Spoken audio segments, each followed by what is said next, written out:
Bonjour. 1 Corinthiens chapitre 2, verset 12. L'apôtre Paul dit ceci à l'église de Corinthe, évidemment, mais à nous aussi. Or, nous n'avons pas reçu l'esprit du monde, mais l'esprit qui vient de Dieu, afin que nous connaissions les choses que Dieu nous a données par sa grâce. Le but et le rôle de cet esprit venu en nous le jour de notre nouvelle naissance. Quand nous sommes nés de nouveau, le Saint-Esprit vient en nous.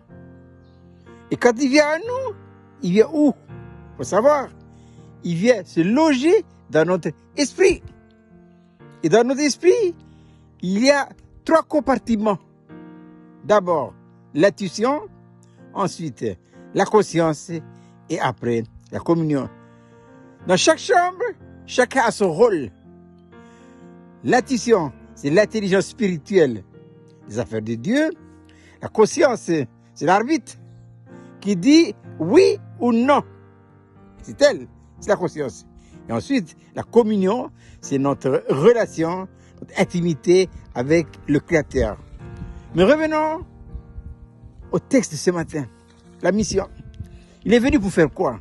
Comme Paul dit, il est venu à nous pour nous faire connaître les bonnes choses que Dieu a préparées d'avance pour nous.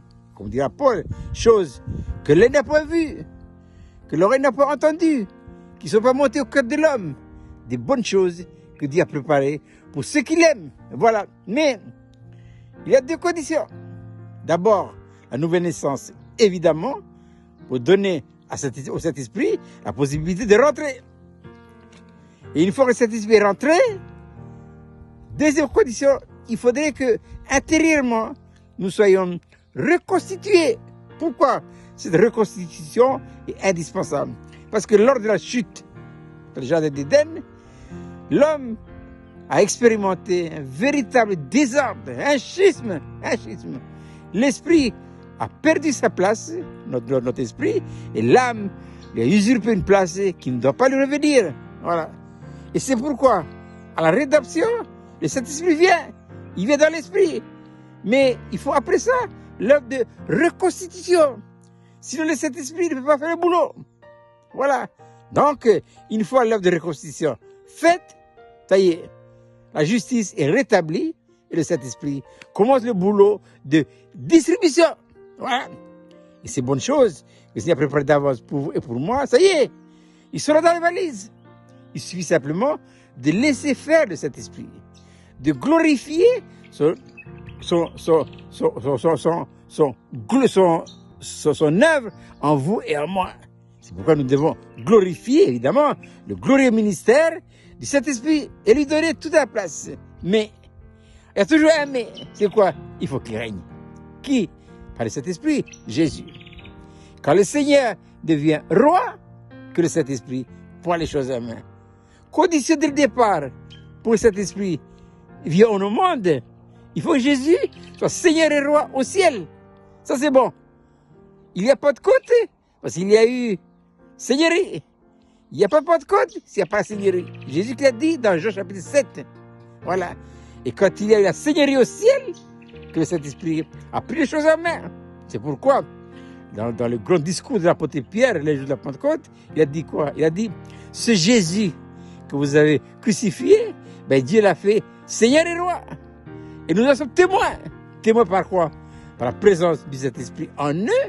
Et deuxièmement, du fait que Jésus est devenu non seulement Seigneur au ciel, mais Seigneur dans leur vie. Et ça, voyez-vous, c'est très important. Ainsi, je répète que Jésus-Christ Sauveur, c'est bien, c'est le point de départ. Hein? Nos péchés sont pardonnés, mais nos vies ne changent pas. Non, nos vies ne changent pas. Pour que nos vies changent, il faut passer à la vitesse supérieure. Jésus-Christ doit passer de l'état de Sauveur à Seigneur. Et quand il est Seigneur, ça y est, le processus est enclenché. C'est pourquoi Paul dira dans sa lettre aux Corinthiens, 1 Corinthiens 15, 25, il faut qu'il règne, pour qu'il y ait changement. Parce que Paul a passé 18 mois à Corinthe, mais les Corinthiens, ils ont tous dans la tête, hein. mais rien dans le cœur et dans l'expérience. Et Paul leur a dit, il faut que Christ soit Seigneur et Roi. 1 Corinthiens 15, 25, hein, il faut qu'il règne jusqu'à ce que tous ses ennemis soient mis à ses pieds. Je répète, cette belle petite manne pour ce matin, 1 Corinthiens 2, verset 12, or nous n'avons pas reçu l'esprit du monde, mais l'esprit qui vient de Dieu, afin que nous connaissions les choses que Dieu a préparées d'avance dans sa grâce pour toi et pour moi. Il ne me restait plus, quand vous souhaitez de passer une agréable journée et de laisser toute la place au Saint-Esprit et de glorifier son merveilleux ministère dans nos vies. Bonne journée!